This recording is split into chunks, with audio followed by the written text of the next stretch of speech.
Good evening, good evening, good evening. Welcome to Woke Wednesdays. Hey there. My name is Hurston Sanchez. I am the founder and host of Woke Wednesdays. We do this every single Wednesday at 9 p.m. Eastern Standard Time. And tonight we're coming to you live from North Carolina. Really excited to have one of my childhood friends on the show, one of my best friends. Brilliant young man. So do you want to tell the people who you are? Yes, my name is Peter Butterfield. I've known Jerson for how long at this point? 17, 18 years? At least. Maybe, yeah. And I've been on the show a couple of times. We've talked about a few topics here. First time was disaster capitalism. It was right after Hurricane Irma and Maria. Yep. Right? And second time we did net neutrality. And tonight we're talking about Donald Trump. Kinda. We're talking about why we talk about Trump is one way to put it. That's one way to put it. Yeah. But we can't have this conversation without talking about Donald Trump. He's an important part of this whole situation. Absolutely. So everyone, thank you so much for tuning in tonight. We're really excited. I think this is an episode that should have happened maybe a while ago, but we finally have, I think, the right guest for this topic. Thank you. And the reason I'm wearing a coat is because it's freezing here. I just want to put that out there. North Carolina is very cold.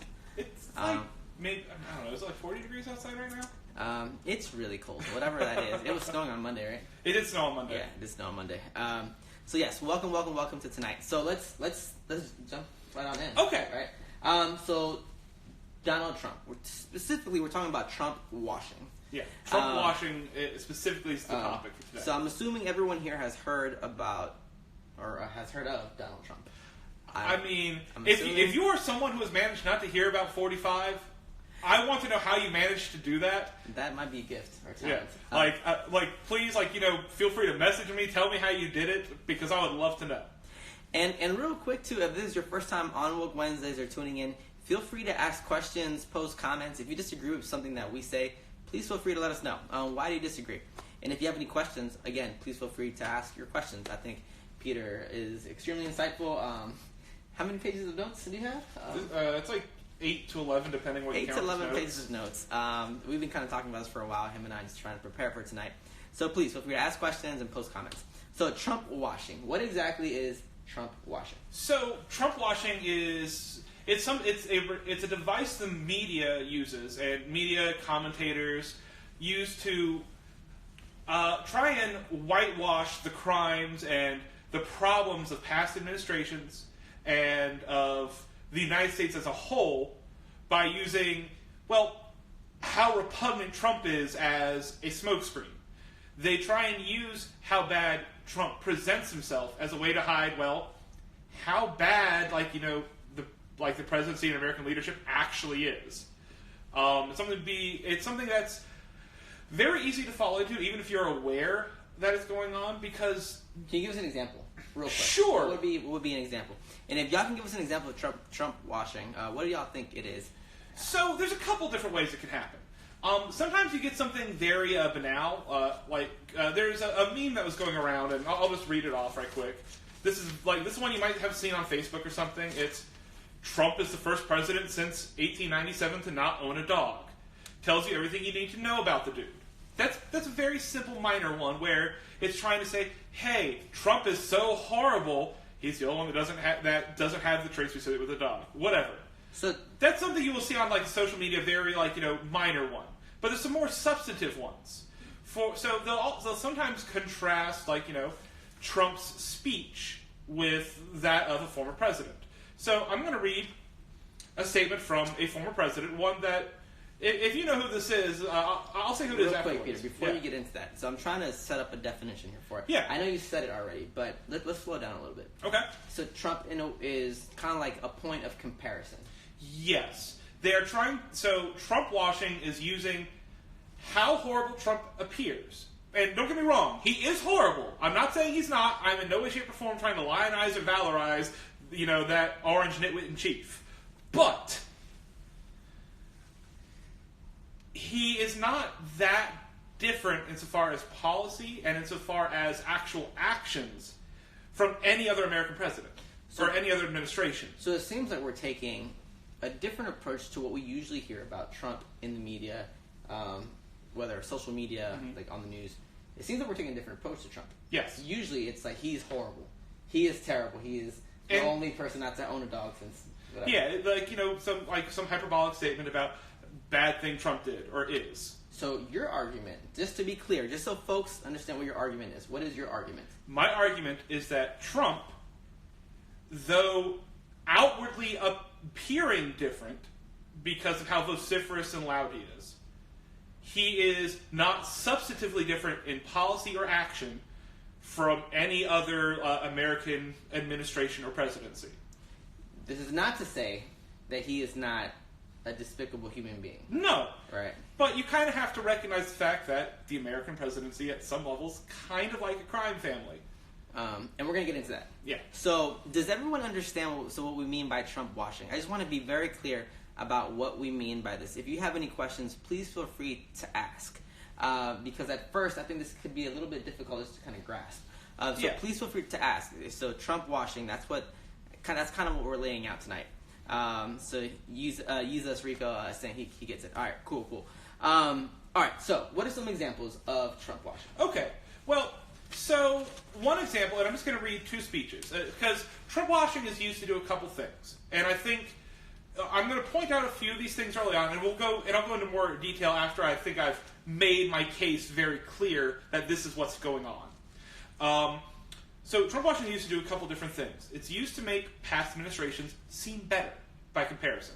Because if you have something so ridiculously horrible, the previous administration doesn't seem as bad. It's kind of like the liberal American version of MAGA, where you get to think about America great again. Yeah, it's kind of like you know how Republicans were using that statement. Well, specifically for the Trump campaign, but liberals can kind of use that, say, hey, remember how great things were before him? We can bring America back to how great things were before this guy got in office. And by liberals, in this case, you're kind of leaning towards Democrats. Centrist Democrats, specifically. Mm-hmm. It's kind of a clarion call of that sort of individual. Mm-hmm. It works very well. Because Trump, he does push a lot of buttons people who would label themselves as either centrists or Democrats for a number of reasons. I'm sure you can figure out most of them, but we'll talk about that as well.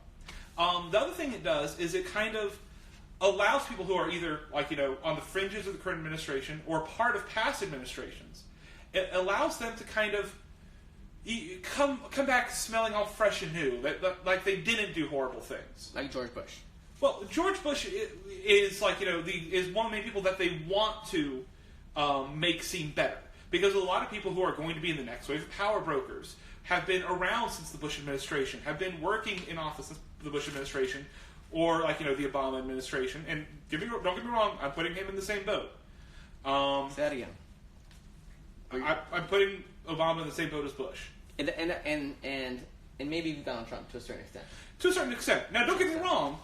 Of the three, there's one I like the most, and it's Obama. But that doesn't mean that I don't see him as having a lot of issues that need to be addressed. And to be clear as well, we're not trying to mix up cultural pride with political accountability. No. Right? So we can be culturally excited and happy that Obama was in office. This is not to say that we cannot critique his political stance, his politics, and his policies and legislation that he's put forward. Yes. As we're kind of doing tonight with Donald Trump. Not that anyone... I'm sure someone is culturally happy. I mean, a lot of people are. I mean, we can go out a little bit, 20 miles outside the city, and we'll find a couple. Or we can just walk outside. Yeah, we're in North Go to the Red Bar. So please. Continue. Okay, so there's a couple examples. The first one is, since I talked about Bush, I'll give an example of two speeches that I've seen juxtaposed a couple times. The first one is actually from Bush, and you might have seen this on social media a couple times. America treasures the relationships we have with our many Muslim friends, and we respect the vibrant faith of Islam, which inspires countless individuals to lead lives of honesty, integrity, and morality. This year, which I know I said wrong, may also be a time in which we recognize the values of progress, pluralism, and acceptance that bind us together as a nation and a global community. By working together to advance mutual understanding, we point the way to a brighter future for all. That was said by Bush. Now, let's contrast that with something that Trump said. And this is when you'll see comparing them. It was well covered at the time. There were people over in New Jersey that were watching it, a heavy Arab population, that were cheering as the buildings came down, referring to 9/11, not good. So you can see the messaging's clear when you juxtapose those two messages. The idea is, look at how bad Trump is. He thinks all Muslims are horrible. And Bush, oh, poor like Granddad Bush, he recognizes that Muslims are people. So, to be clear, so you just read, because I know folks are just joining us. Yeah. So you just read two passages. Yes. Two vignettes. One from George Bush, Yep. right, where he wasn't as explicitly just kind of degrading or repudiating people who were Muslim. He was or Arab. tacitly showing that he thought that they are worth something, which is he wasn't true. outwardly. He wasn't being outwardly demeaning. Yeah, he wasn't being outwardly demeaning or racist. Yes. Then you have someone like Trump, who's being outwardly racist. just explicitly just will say it. Yeah, right. and that is actually the one difference that I think Trump has. He's very explicit, and it's an important one. But that's his real only difference. He's explicit with how horrible he is, instead of implicit or being covert about it. One of the, I think, only differences. I can think of maybe another one. Maybe there's a couple, but there's a couple. That's the big one. So, but let me ask you something. You saw how nice that phrase was Bush said? Well, let me ask you something. Which one of those two presidents started a war under false pretenses in a Middle Eastern country, not continued one, but started one under false pretenses and lied to the American people and bombed a bunch of people who were, Muslim in a Middle Eastern country? And those pretenses being security, right? It wasn't Trump who started that war. Yeah. It was Bush. And we have to recognize that even though this statement sounds much nicer and will be brought up, and you're going to see things like this. Now, I'm not saying that you have seen this one or this comparison. I'm saying you need to keep your eye out for things like this, because it's going to be very common. And so you're in a way, you're asking us to not let decorum, to not let just words kind of obfuscate the reality of things, right? Correct. The implementation of policy, the enactment of war. Correct. Right? And that's kind of like a theme that we're trying to develop throughout the night for the show. Yes. So, and decorum's an important deal, because decorum is a way for the United States to kind of mask some of the horrible things it has done. Because when you have someone who seems like a good, honest, caring leader, it's much harder to accept the idea that your country is doing horrible things. And I'm going to there's another statement I'm going to read, and this is the probably the clearest example of Trump washing I've seen in anything. This is from the New York Times by a columnist named Mark Landler. Above all, Mr. Trump has transformed the world's view of the United States from a reliable anchor of the liberal, rules-based international order into something more inward-looking and unpredictable. That is a seminal change from the role the country has played for 70 years, under presidents from both parties, and it has lasting implications for how other countries chart their futures. There's a lot of problems with that statement. Mm-hmm. To start with, what other countries actually view the United States as some sort of reliable anchor of liberal rules-based order? If you look around the world, most countries do not look at us as some bastion of order. They look at us in fear, because we have, what do you call something that has a military base in your country that can project force, that topples governments around you? That's not a rules-based liberal order. That's an empire. So I want to make sure everyone's understanding what we're saying. Usually on Woke Wednesdays, we don't really read a lot of... and I'm sorry, but I wanted to make my points very clear. And I think what you're doing is absolutely necessary.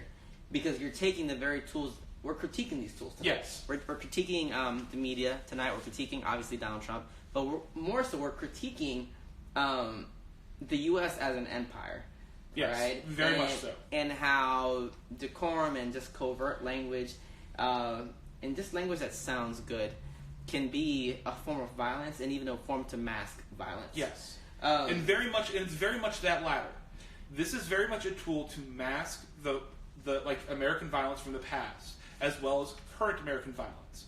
Because if we can blame American action, American violence on the whims of someone who is loud and dumb, we can pretend that it's not always been our policy and always been a part of what our government does. And I'm sure a lot of people are already aware of these facts, at least on some level. but you need to also be aware of the manipulations being done within the media to communicate to people who might not be as politically activated. And this is one of the main.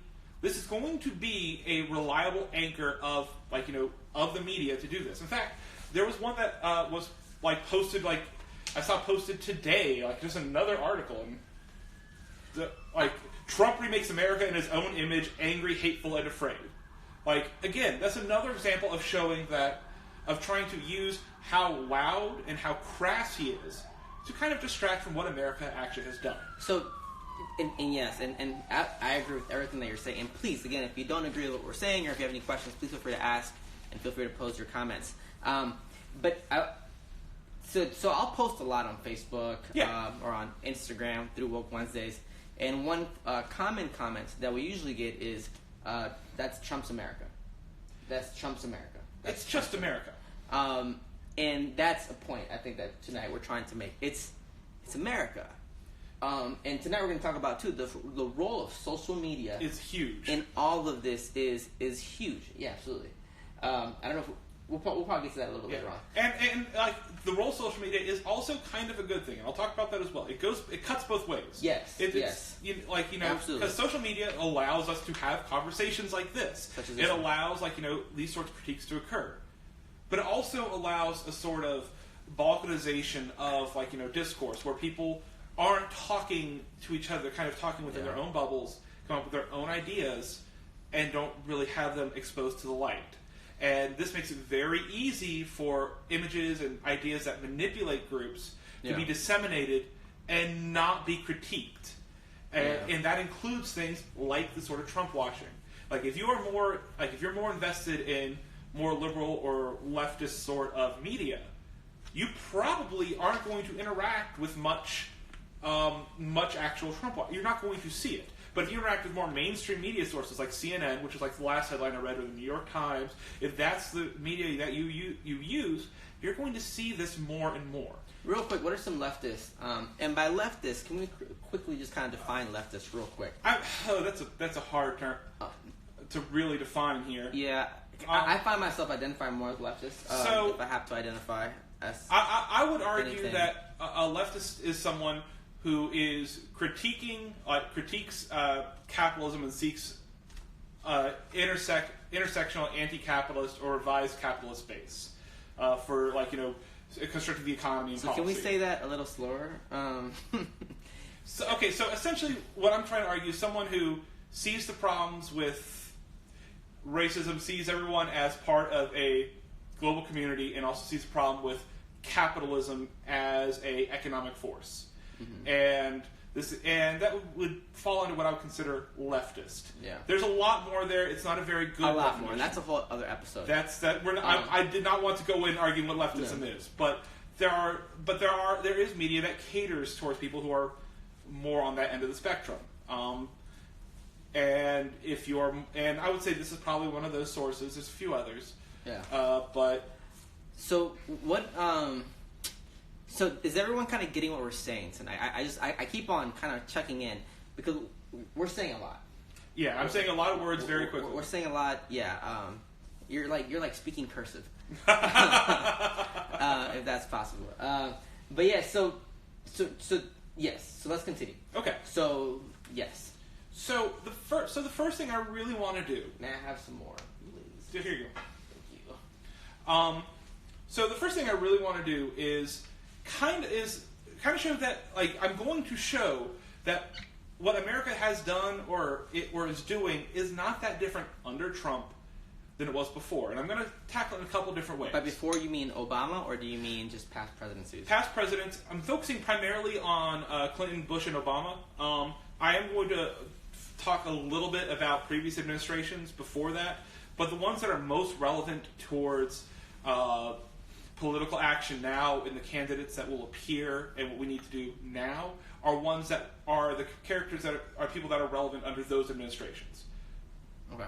So that's why I'm tackling those first. So the first thing is we've got let's start with the deportations. One of the things that Trump has been very loud about is we need the wall, control immigration, build the wall. Yeah, he's been very vocal about that. We're gonna get Mexico to pay for the wall. Yes, he ran on this, right? The judge, there was a judge out of Indiana who could not preside over a court case because he's Mexican, and therefore that makes him biased, even though he's an American. He was born in the United States, American-born citizen. His parents are from Mexico. So yeah, what we're saying hopefully is not new, right, to folks. Yep. So people understand and have heard Trump's language around immigration. Yeah, just and horrible language. What my argument is that Trump's deportations, though they are reprehensible, are not that large a deviation from the norm. In fact, they are part of a long-term increase in the number of deportations that the United States has done, and actually represents slightly a decrease from the heights of the Obama administration when it was doing deportations. Not saying that he was worse or better. That's not that part of this discussion. I'm saying it's ramped up over time, and his actions are part of that ramp up. And to prove that, I'm going to give you some numbers. Okay? So, in the year 2000, all right, this is the last year of the Clinton presidency. By the end of that year, 188,000 people were deported. In 2001, there were, and this is the first year of Bush, 189,000. 2002, 165,000. 2003, 211,000. 2004, 241,000. 2005, 246,000. Noticing a trend here, it's slowly ratcheting up. 2006, 281,000. What was 2000? In 2000 it was how many? 188. So 188. Right now we're about to go into 06? We just finished 06 with 280. So about 100,000. Yep. Okay. 2007, 319,000. 2008, 360,000. Now we go to our first year with Obama. 2009, 392,000. So in the span of 8-9 years, we went up over 200,000 people. It went up about 200,000. So deportations, okay? Yep. 2010, it goes down a little, 383,000. 2011, it stays about the same, 388,000. 2012, it shoots up to 417,000. 2013, 435,000 people. 2014, 414,000. 2015, 333,000. 2016, 240,000. So you see, it goes back down a bit. Then in 2017, under Trump, 323,000. So take a look at that line graph. It's trending upwards. There's some dips. Katrina saying, okay, with the stats come through preparation? Oh, yeah.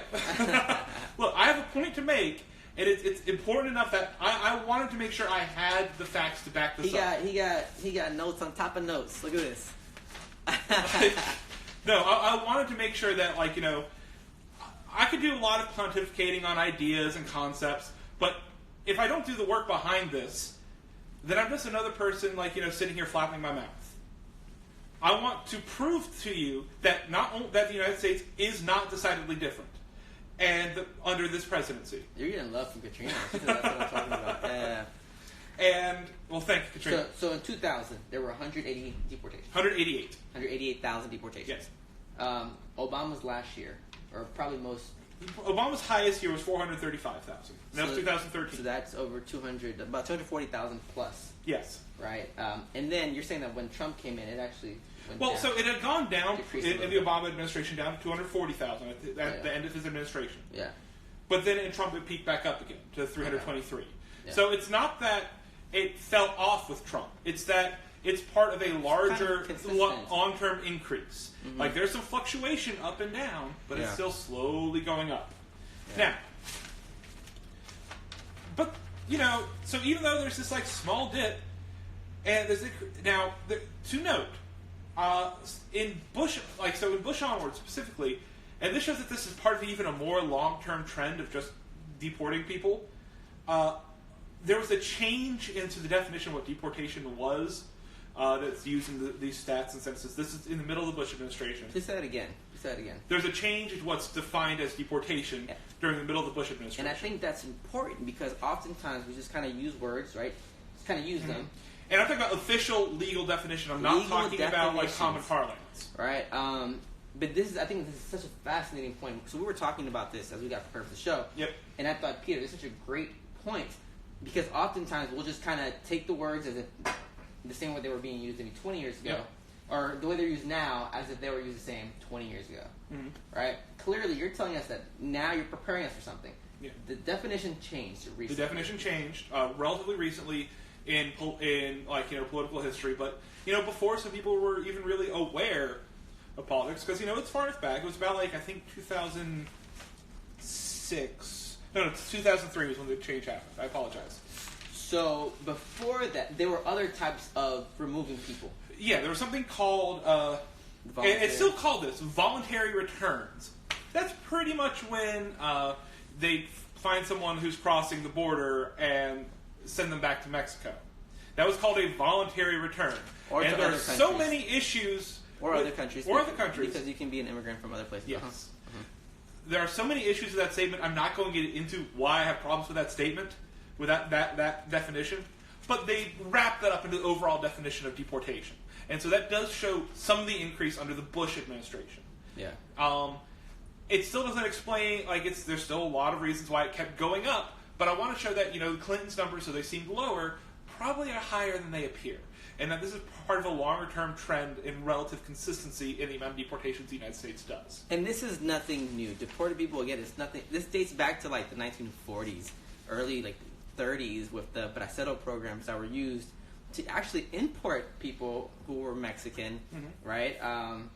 And then after they used their undocumented services, they would just send them right back.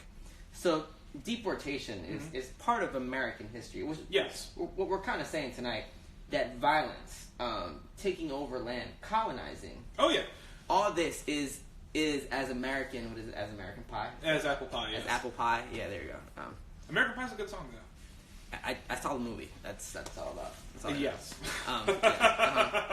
So, yeah. But so there is a dip. There is a change in the numbers there.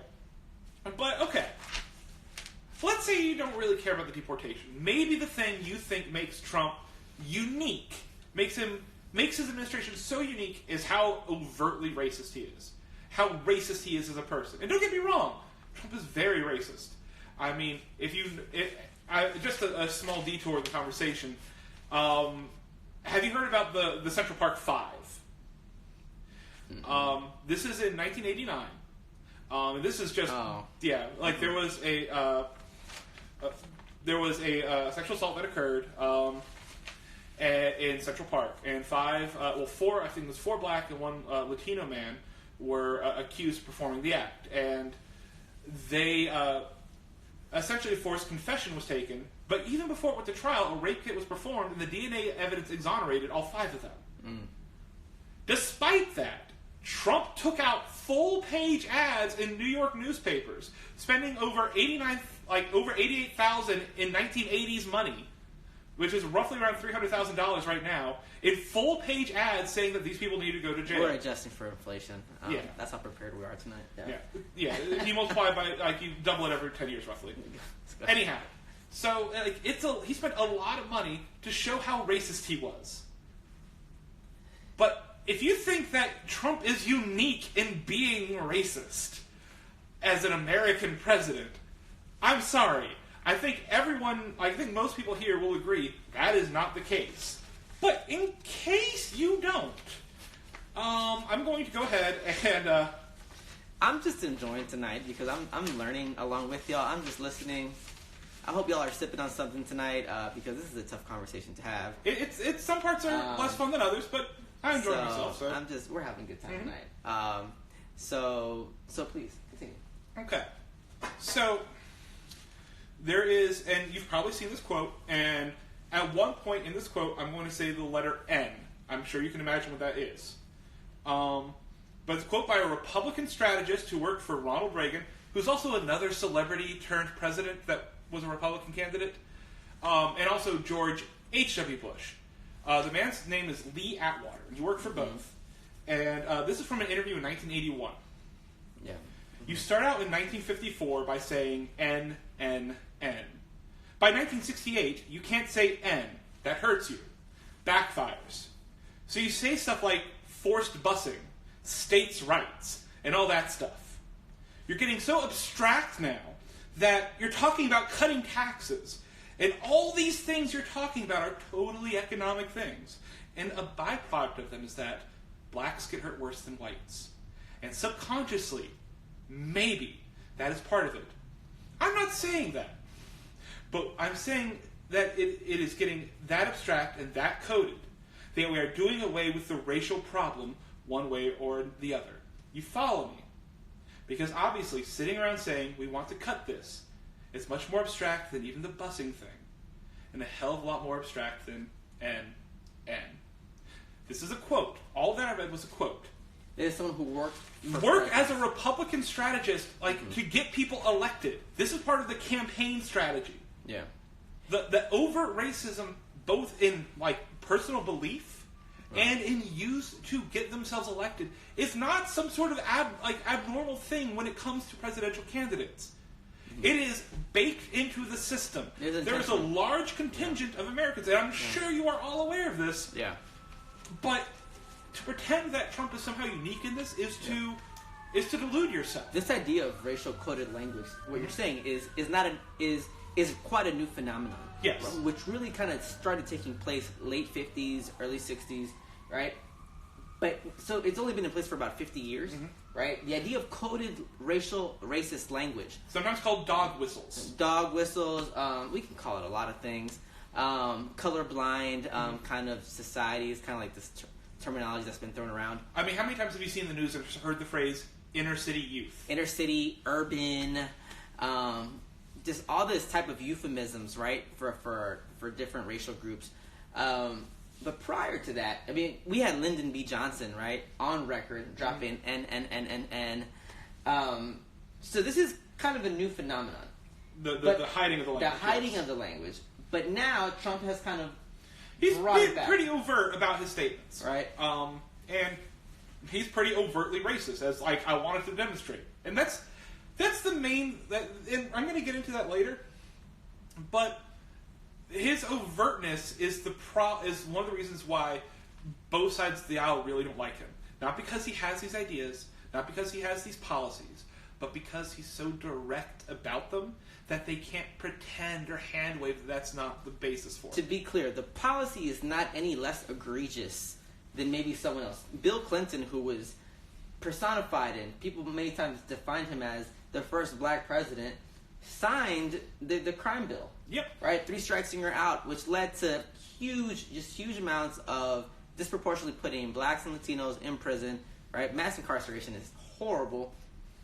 But his language, his ability to play saxophone, kind of masked his policies. Now we have someone who is maybe just as egregious, right? Maybe not just as egregious just yet in policy and in acts of war.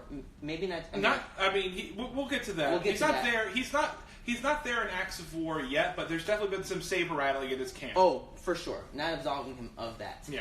And that's actually one of the more interesting. We'll keep going over that later. Real quick, let me read some of these comments. Yeah. Wad Taylor is saying, sipping on rum, coke, listening to stats, in my element. Kosher Woodland is saying, certain groups are afford ed, certain capital, yup, sounds accurate. I'm not sure if I understood that. Menex is saying, dog whistle politics. Yep.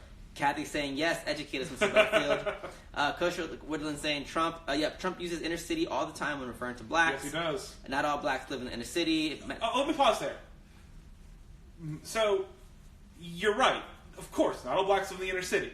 That doesn't matter. That's not why they're using that language. It is a term that is understood by other racist people to mean black people. It's not that... That's a great point. It's not that they... That's a great point. Yeah, it's not that term... It's not that all blacks live in the city. Of course not. But it's a term that racists understand and can say, instead of they can say, we need to handle the crime in the problem with crime in the inner city. And by racist... They can say that and, have other racists know they mean, we need to handle the black problem, is what they're actually saying. But it's a way to hide that in plain sight. It's a way to hide that in plain discussions. And real quick, I'm not disagreeing with what Peter's saying, but this term "racist people," I also want to throw in so that's I know that can be just kind of like a turn off for some folks, yes, right? But we're also talking about your white liberals, right? Your white Democrats. Well, right? and that's actually keep going. No, I'm just saying that this type of language is understood very well, but not just white people though. because we understand it too, which is part of the reason why we get mad. Of course. But I just want to just say it's not just racist because that can turn people off. It's kind of everybody. Yeah. Well, the other part of it is that people who do not perceive themselves as racist, like, and that's part of it. I'm talking about people who perceive themselves like, specifically the white liberal crowd, as you're saying. They can hear these phrases, and because they're not clued into the more overt racist groups, people who are more dedicated in the racism, your KKKs, your neo-Nazis, because they're not part of that, they're only hearing these like dog whistle phrases. They can sound legitimate enough to people who are already predisposed for that thing, but that they will go along with these ideas, even if they wouldn't if they knew the source. It's a way to. It not only does it mask what they're hiding in plain sight, it can make it more palatable to people who might not like it already. Real quick, let me read some of these other comments. Mannix is saying, I actually appreciate the directness, so at least I know where he stands. Kosher Woodland is saying, everyone said Bill was the first black president, kind of rolling her eyes. Katrina saying, race-neutral language. Exactly. Kosher Woodlands, the colorblind folk. Exactly. So yes, I think that's a phenomenal point, Peter. Maybe the best point you've made all night. Oh, good. Maybe. All right, so yes. So let's continue. Yeah. But, we could go on about like how racist the United States has been. We could talk about redlining. We know it's a thing. We could talk about I mean, George Washington had slaves. Yeah. Right. Andrew Jackson, the Trail of Tears. I mean, this is not a new thing. We could talk about differential funding Racist presidents. We don't need to go on that. Maybe could we make the argument then that the very idea of race neutrality is probably more new of a phenomenon than explicit racist language? Yes. Right. Yeah. So the very idea that we're surprised by this language says something of our age, of the time that we're living in, of social media. It says a lot about us, I think, right? Kathy's saying Peter makes a lot of great points every time he's on. So Kathy, okay, I'm just gonna say okay. I'm gonna say okay. But yeah, please continue. All right. But race is like we could talk about America's problems with like handling race well. I think is a very mild way of putting it. Or just handling it. Yeah. But maybe the thing that makes Trump unique is his treatment of women. Maybe his overt disdain for sexual equality in politics is what makes him unique. And I'm here to say no. And so the person I want to use right now as the best example is someone who's been brought up a couple times already, Bill Clinton. Now, some of you may not remember the Lewinsky scandal, and a lot of us, I know back when I heard about it, I didn't really consider it much of a thing. We were maybe 10. I was 10. I was in 5th grade when it happened. I'm sure some of you weren't even conscious when it happened. Alive. But it was a big deal. I remember you turn on the radio in the morning in the car to school or something, or you would just hear jokes about it everywhere. You turn on the TV, jokes about it. And it was kind of played up funny, but when you break it down, this is a 20-something-year-old intern. She was 19, right? I think she might have been 19. I think she was 21, 22. I'll look that up again. She was young. She was very young. Yes. Who was kind of pressured into a sexual relationship with her boss, effectively. Yes, he was a powerful man, and yes, he could be very charming. But when you break it down to what it actually is, it's someone using their status to get sexual favor. But you know what? The most powerful person on the planet. But you know what? Let's ignore Lewinsky. Let's assume. Let's just say that was consensual. How about Paula Jones? She was a former Arkansas State employee who has accused Bill Clinton of groping her, of fondling her, back in 1991 when he was the governor. Or heck, how about Kathleen Wiley, who claims, Clinton, fondled her breasts against her will, and, fondled her crotch in the Oval Office in 1993. Or we could talk about, the rape allegations brought against him by Juanita Broderick, because she says Clinton raped her during his campaign in 1978. Now, look, what I'm saying here is important. There are other presidents, and we could go down, various sexual histories of these men. Thomas Jefferson raped his own slaves, right? Sally Hemings. This is not new. And what I'm saying here is that Trump's treatment of women, is not unique. It's not anything new. Is it vile? Yes. Is it disgusting? Yes. Yeah. But it's not unique. If you go down the list of American presidents and people who've been elected, very often they have traits like this. Heck, not all. I just want to say not all because I know some folks will be like, well, not this person. Yeah, I could see. I would have a hard time believing Jimmy Carter was like this, for example. Obama. I think it's a good example. Obama would also be one that I don't think would fall into this camp. He has other problems, but that's not one of them. Yes. But, like, you bring up, like, the patron saint of centrist Democrats everywhere, JFK, and I'm not going to, like, go into too much detail, but he was a well-known womanizer, which isn't a bad thing in and of itself, I would argue. But that's another episode. So womanizing is another episode. Yeah. His treatment specifically of Mimi Alford, who was a 19-year-old staffer at the time, I'm not going to go into. No, she has not accused him directly of rape, but I would look into that because there's a lot of him using his power and position to get sexual favor from him. And to be clear, too, most people who are sexually assaulted and raped will actually not disclose this information, right? So even if it wasn't disclosed, or you said this person didn't actually come out and say she was raped, she may have well could and like it's public record at this point. Like she released a book about her experiences.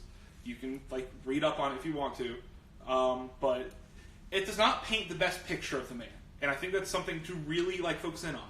This isn't restricted to Republicans. This isn't restricted to Democrats. And oftentimes we get into this bipartisan argument. It's very easy to become tribalized with these sorts of conversations. And what I've noticed, at least, that both of these groups are just they're bad. They're one might be slightly better than the other, but that's so they're differently bad. They're differently bad. So getting caught up in this argument with this Republican Democrat, that's kind of a pointless argument sometimes, because let's look at root issues, which is kind of what we're doing tonight. Real quick, Kathy's saying Obama knows not to mess with Michelle. Yep. Maddox saying the whole Kennedy family was fucking. Oh yeah, most definitely Kennedy was. Yeah. His brothers too. Oh yeah. So yeah. Yeah, I just wanted to bring up that fact because absolutely. Kennedy's kind of looked at as like a very important, very very valorized figure. Oh, absolutely. And it's important to recognize he also falls victim to some of these same analyses. And this is also not to say that other presidents, maybe who haven't been accused, are not also extremely sexist. Yeah. In their language, in their actions. So that's something also to kind of. Because sometimes we usually just kind of go to rape. Yep. But there are other forms of sexual violence. And I did use a more sensationalized form because I wanted to draw a very clear picture between the excesses that are shown with Trump and the fact that this is not unusual. That this is not the United States acting abnormally when they elected him. This is the United States doing business as usual. Oh, I like that. Like how you said that. Thank you. So his racism, his sexism, sexual violence is not an aberration. Yep. So. Well, actually, let's go. There's some more things that are aberrations. Some more things, okay. We got some more. We're trying to make this point clear tonight. We're just trying to make this point very clear. So how about response to natural disasters? Puerto Rico still has a lot of problems right now after the hurricane, and all that. But there was something that happened with President Bush as well. Oh yeah, Hurricane Katrina. Yeah, and Kanye said Bush hates black people. Bush hates black people. Yeah. So. They're both, this is just another trait that he shares. They're both, when it comes to people of marginalized communities, people of color, there is a consistent application of not giving them the help they need. And it plays on both sides. And it's also funny how, not funny, but it's interesting how yes, I completely agree with what you're saying, but even prior to a natural disaster, there just isn't the help that these communities need, especially poor communities, right? You take a drive through Miami, where I live, take a drive through Greensboro, where you consistently see homeless folks, poor folks. So just this lack of inability to want to help to eradicate the problem, which we can, is, again, as American, what is it, apple pie? It's apple pie. As meatloaf. Can we say meatloaf? I mean, I like meatloaf a lot too. I've actually never had meatloaf. Yes, you have. You had it at my mom's made it for you. I've never had it. You've had it at my house. I haven't had it. I've had dinner with you when you had meatloaf. I probably gave it to someone else, but I don't think I ate it. Did I eat it? You ate it. I don't remember. Meatloaf apparently isn't memorable. So it's like a slightly looser hamburger meat. Not memorable. Yes. It's good, but Probably okay. Not. Yeah. Be that as it may. Flint, Michigan. Yes, Coach Wilson said Flint, Michigan. Which, by the way, they've been without drinking water for 3 years. Yeah. So which administration was that under when it started? It was Obama, right? Yeah. But also something else happened under Obama. Something else happened. Of course it did. I didn't write that down. So many things. No, you're good. But yes, there's been a lot that's happened geopolitically involving the United States. And to be clear, for folks who are just tuning in, I know Obama tends to be a person who we just enamor. We laud Obama. Well, he's done a lot of I'm not. Yes, I'm not saying any of that. I'm just saying we tend to do that with Obama. Yes. Especially, I guess, just kind of left people, not leftists, but left folks, Democrats especially. We're critiquing everyone tonight. So I want to be clear. We're critiquing where critique needs to be critiqued. Yeah. And it's not about really even attacking the presidents themselves. It's not. It's about this is how America functions as a country. This is a symptom of the empire. Yes. Yeah. And we've used the term empire a couple times, and I do want to stress that point. Part of the reason they use that people like Trump are valuable is because they can mask some of America's saber rattling, some of America's more duplicitous actions, by the fact that we can seem incompetent or forced to do it. So, for example, I don't think I understood that. What did you just say? So, one of the things that whenever you see media talk about how America gets involved in a war, okay, I'm with you. You never see America needs more oil or needs more natural resources. So we can't say that. Yeah. So we have to stumble into a conflict. We have to go, oh, there's human rights abuses here, or they need democracy. Or there's problems with this country, or they have weapons of mass destruction. So we'll start with something like we'll start with Chile, because we talked about that earlier. After the Chile is a country in South America. Just want to put that out there. So. There was a socialist candidate who was elected the president there by Democratic vote. Allende, I believe his name was. Mm-hmm. Well, one of the things he did was he nationalized the copper mines in Chile that were owned by U.S. interests, by U.S. business interests. Well, not too long afterwards, there was a lot of American money and actual CIA force behind getting a new person into power, Pinochet, who was a right-wing dictator, and you can argue about the advances that happened with Chile's economy there, but it doesn't change the fact that he was an American-backed dictator that had political prisons with torture chambers that we put in power because it gave us a favorable economic condition. Same thing happened in Nicaragua. Yep, same thing happened in Nicaragua. Same thing happened in Iran with when we deposed the Shah and put in the Ayatollah. That's the thing that America does consistently. And now, and this is one of the things that I find interesting and might end up being an actual difference, but we've been hearing a lot of problems with North Korea? Not North Korea, but Venezuela recently. We have heard problems. But with Venezuela specifically. Yeah. We've been hearing some issues with human rights there. Yeah. We've been hearing some we know that there's issues with their economy there. People are starving. Yeah. People are starving. Yeah. But the thing I find interesting was that Rex Tillerson used to be CEO of the oil company that owned the oil mines in that country until they got nationalized. Was just fired. And he just got fired. Yeah. And that's the thing I find interesting. But it was very obvious that there was some sort of buildup going on there. And I don't know if that just fell out of favor, and we might see some of the sanctions that we have on Venezuela lifted or not. But the same saber rattling can happen in North Korea. Real quick, I have a question. I'm not sure if you found this in your research that you were doing. The way that people are tied to individual interests, that also happen to be part of Trump's cabinet or Trump's just kind of political force, that in itself is also not new. Oh, God. Okay. So I just want to make this clear for folks. This is, which is another thing that is not new. It's not new. And so this is one, and I'm specifically bringing up Bush, because he's the one that's mostly going to be lionized by people who are doing this Trump-washing thing. Bush. He's Satan incarnate as far as I'm concerned. Yeah. But, how many people have heard of Halliburton? Have y'all heard of Halliburton? I haven't. I haven't. So. Halliburton was a company that Bush's vice president, Dick Cheney, used to be CEO of. Before he was CEO there, he was the Secretary of Defense, and I forget which other thing he was. But he was that. Then he became the CEO of a company called Halliburton, and then became the vice president of the United States. Halliburton owned a company called KBR. KBR, and I wrote that down. I remember KB Toys. Yep. Kind of like a fake Toys R Us. I don't know if I remember that. Okay, here we go. KBR had one of the most lucrative contracts. I actually wrote this, we didn't talk about this. I just actually wrote this down because I thought it might come up. But it had a very lucrative contract with the American military called LogCap. Now, what LogCap did was it essentially did a lot of servicing the bases. It did the laundry, made food, made the bases themselves. Pretty much anything that a civilian could do that the Army did not need to do was done by people who worked for Halliburton.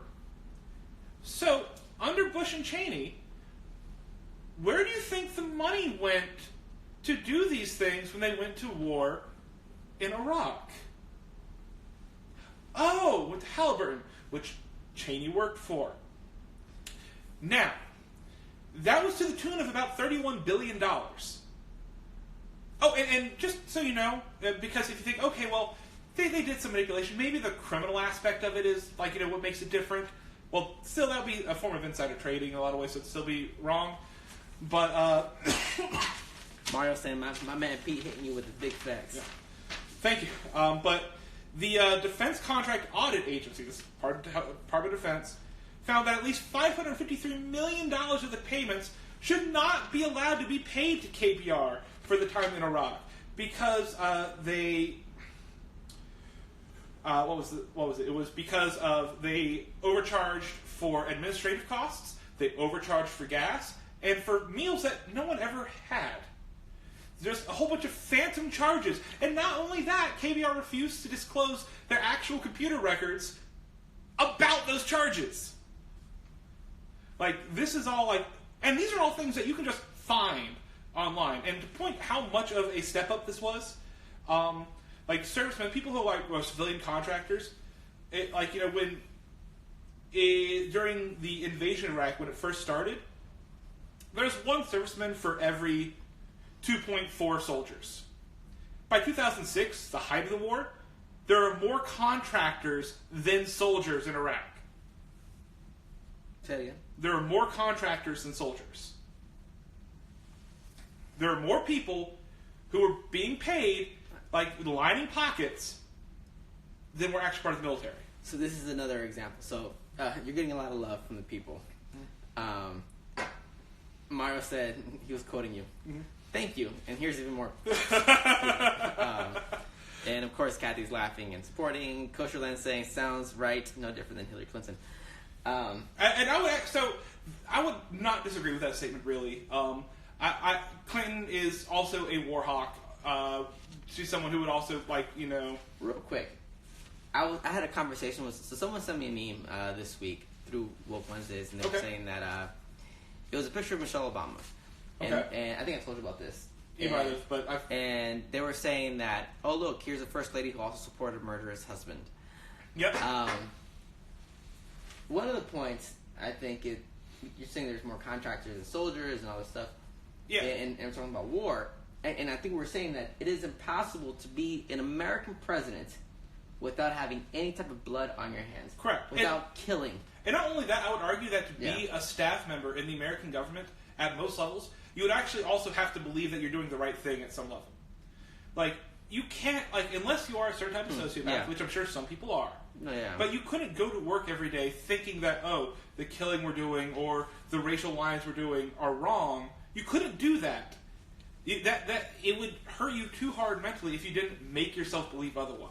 It's the same sort of thing you'll see with people who work in abusive professions, people who work. You'll see it with people who are soldiers, guarding prisoners of war. They'll come to see them as lesser beings, people that are worth. Maybe a good example of this would be the probably only sci-fi book I will ever have read is Ender's Game. It's a book that you put me on. I did. You and Zeke, his brother, and Ender's Shadow. And at the end of Ender's Game in this book, he is part of a game. Yep. Or kind of imagine a video game where you're just killing people. But he didn't realize he was killing people. He thought it was a video game. Yep. If anyone's ever read it, there's actually a horrible movie out. The horrible movie, and and like buying the book is kind of problematic now because he's been more open about his horrible beliefs, but. Orson Scott Card, the author, who resides here, like in Greensboro, North Carolina. Yeah. But I think that's a great example of what we're kind of talking about. People just kind of come and don't really even realize. It's kind of like when you spend money on your credit card that's tied to your Amazon Prime account. It doesn't really feel real sometimes because it's tied to a credit card. It's a bit different. What I'm arguing. I think the metaphor still stands. It can, but there are people who are like that. Obviously, it's different. Okay. But yes, go ahead. What I'm saying is that it's more that people will be in these professions and they will see what they're doing as good, not just morally neutral. Yeah. No, yeah, for sure. Yeah. I agree with that. So some folks are just tuning in. Oh, shoot, we only have 4 minutes left in the hour. Oh, wow. Yeah. We've been going for a while. Yeah, it's been an hour already. Crazy. So I still have all these to go through. We still have a lot of notes to go through. But don't worry, we won't have to go through that many of them. So if you're just joining us, so in the first part of the show, Justin Solon, he said, for the greater good is the rationalization most heard. Yes, that's very common. That's a very common for the greater good, yeah. Shout out to Justin, master student, working on his thesis, former guest on Woke Wednesdays.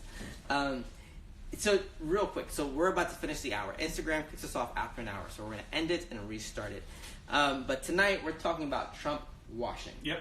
And for the past hour, you've kind of been laying out how Trump is not an anomaly. He's not an aberration. He is America being America. He is a product of America. Yes. Of America.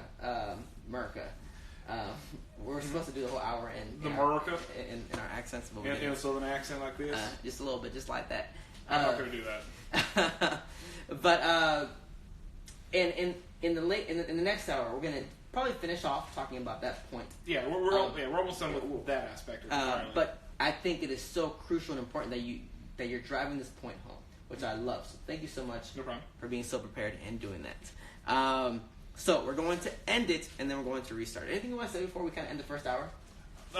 Nothing really right now. Just thank you for listening, and we will from this point. I hope that I've laid out to you that this is not that he's not unique. He is not some deviation from the norm, and we're going to talk a little bit more about why people want to make him appear that way, and why it's so important for you to recognize when that's happening. And maybe we want to talk a little bit about Obama in the next portion. Yeah, I've got some things on him. We didn't really get to them because that was in some of the notes we didn't talk about. But so for anyone who's a fan of Obama, you might want to tune in the next part because we're gonna get into it a little bit more. Mario's saying, so if you weren't sober during your episode on Woke Wednesdays, you don't get acknowledged as a guest. No. Shout out to Mario, who's been a guest on Woke Wednesdays. I've had a little. Shout out to Kathy, who's been a guest on Woke Wednesdays. Shout out to Duce. We usually don't drink Duce on the show, but tonight we're experimenting. Yeah. It seems that liquor's cheaper in North Carolina. And Kathy's saying if he can't remember, it didn't happen. So we're going to end it now before this goes any more south. All right, so we're going to end it and we're going to restart it.